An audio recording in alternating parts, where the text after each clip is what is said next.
Hello, it is still Tuesday and it is the 6th of June 2023 and I'm reading out of Winged Pharaoh. It's a book of far memory written by Joan Grant. It was published 1937 and it's been a fascinating journey. This is part 6 of the book and it's entitled Sea Journey. It's chapter 1. She is Sakita and she's now Pharaoh and she's had a little girl. When Chikia was 3 years old, Kiodas, king of Minoas, came to Kham upon a state visit. The bonds of friendship between his country and ours were strong, and we promised that within the year we would journey to his island kingdom. Next year, being the 5th year in my reign, on the 2nd day of the 4th month, we said farewell to my little Chikia and to my mother. I wish they had been coming with us to Minoas, but in our absence our mother would shepherd our people, and I knew that Chikia would be happier staying with her in the freedom of the palace than she would have been shut in by the narrow decks of a ship voyage of many days. For a long time I had wanted to see Minoas, but there can be a little joy in seeing forth upon a journey when one you love is further away from you with each cubit that you travel. Kham was tranquil, for since Nea had subdued the people of Punt, none challenged the strength of Atet. But when the rowers swept the royal barge downstream, and I saw Chikia growing smaller in the distance as she stood holding my mother's hand on the quay, I almost wished that some danger threatened Kham, so that I could tell the shipmaster to put back. There were 6 barges in our train. With us went Petar Kifa, Serta, and 2 looking girls, my 4 personal attendants, and 10 serving women, 6 young nobles, and 20 attendants of Neas, Zeb, and 3 other captains, with 300 of the royal bodyguard, 8 musicians, 3 harps, 2 flutes, and 3 reed pipes, all of whom were singers. As gift to the king we took a tame lion cub, 4 months old, 2 cedar wood chests of gold, necklaces of lapis lazuli, carnelian, amethyst, and white rhinestone, 50 rolls of fine linen, 4 chests decorated in gold and faience, and 12 tusks of ivory. It took us 6 days to reach the coast, for we stopped each day to give audience to the assembled people, as my father had done when as children we travelled with him to Nakish. The people of the north are smaller in stature, though some more heavily built than those of the south. Their voices have a rougher sound, and their words are not so musical. Here, at certain times of the year, rain falls, and there is never a scarcity of water. It is the country of great granaries, and before the fields are harvested, a sea of corn stretches as far as the eye can reach. The chief city of the north is on the eastern mouth of the river, near the sea. It is called Isan, as it is the northern garrison, which is on the outskirts of the city, to the east, and it is from here that the delta is administered. In the days when the lotus and the papyrus grew not in the same pool, and the bees dwelt not amongst the reeds, Isan was the royal city of the king of the north. Horam Ka, the vizier, lived in the old palace. He was a mighty warrior, as well as a man of great wisdom, and he had fought beside my father in the last battle against the Zumas. He had a son, 8 years old, who was also called Horemka. I told the boy that he must grow up in his father's image, so that one day he too should be vizier of Khan. I gave him a model boat of sycamore wood with ivory oars, like the ones that Nea used to carve. To his little sister I gave toys, and to his mother a necklace of gold and lapis lazuli. We stayed there for 3 days and held audience for our people, who had gathered from across the grain lands to see Pharaoh. On the fourth day we embarked on our big sea-going ships. The sail of the royal ship was scarlet, and the black hull was picked out in blue and gold.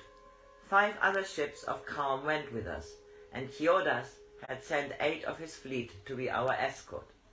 His ships are higher in the water than ours and have 2 banks of oars, but the sails are smaller. The prow of each is carved like a fish, for the sea is their element. We sailed northeast for 3 days until we sighted the coast. Then, with a fair wind, we sailed north for 8 days, with hills on the horizon to our right. We passed 3 ships of calm, southbound with cedar wood. I could not share with Nea his love for ships when they challenged a rough sea. I loved the seabird skimming of a little sailing boat and the royal progress of a barge that travels the river majestic as a swan, but I hated the storms that now assailed us. When our ship laboured up the green mountains of the waves, or trowed with despair in watery valleys, the fiercer the storm, the more the heart of Nea rejoiced. For hours he stood at the steering oar, and he seemed to delight in feeling his skin flayed with spray. The waves washed over the rowers, who strained at their oars to keep the bows of our ship proud to the wind. When the doors and shutters of the deckhouse were closed, it was as though we had been swallowed into the belly of a fish, and when they were opened, the waters poured in to share with our other torments. My women lay upon their mattresses and prayed to Ptah of his compassion to let them die. I was not sick, but I longed to be a god to hold out my hands and bid the waves be still. After the long night the storm abated and the sea grew quiet. My women combed the tangles of their hair and wiped off the eye paint which had run upon their cheeks. They crept out on deck and sat forlornly in the sun. Now that the sea was gentle, they praised it as carefully as a man walks past the cage of a wild leopard when he thinks the bars are frail. On the 12th day we landed at a large island, a province of Minoas. While our ships were freshly provisioned with lettuces, radishes, and potherbs, pomegranates, grapes, and oranges, goat's cheese and butter, a little fish preserved in oil. Here are the vineyards that yield the famous wine, of which 100 jars are sent each year to Calm as gifts, and the fields of violets from which oil for unguents is distilled. We slept that night at the house of the governor, and when we left we gave him 2 gold armlets and a necklace for his wife. We sailed north again until we sighted the mountainous coast, which we kept on our right hand for 5 days. Then we bore southwards, passing by the island of Bakis, in whose fine harbour many ships of the Minoan fleet are built. On the high ground of this island there lives a breed of goat with long silken hair, from which the finest woolen stuffs are made. The wind was fair, and we did not stop, but kept south of the sunset until we saw the great island of Minoas.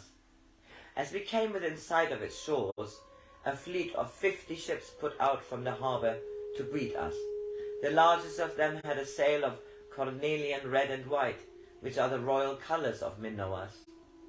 While the 2 royal ships floated beside each other quietly as 2 oxen in a stall, a wooden bridge was put between them, and we crossed over it to greet Kyodas.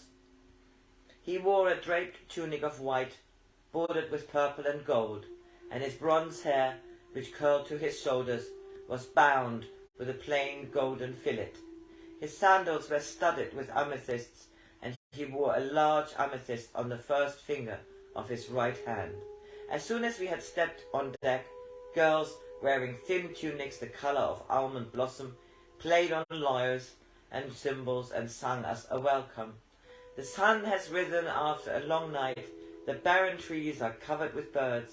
The silent birds are clamorous with song. The sea is gentle as a garden pool. the dry streams are silvery with fish, as we sing our joy that the Pharaoh of Calm honor us with their presence. Hiodas told me that his queen, Artemiodes, waited to welcome us at the palace.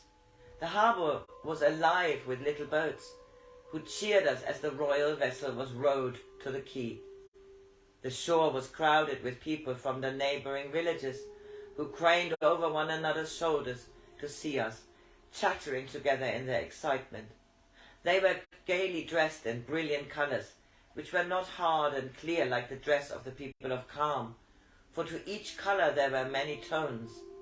Everyone that I looked at smiled a welcome, with a quick, open-hearted friendliness of children, and I felt that one of them rejoiced that we visited their country. Okay, this was chapter 1. Chapter 2 is the Palace of Hiodas. Enjoy the rest of Tuesday.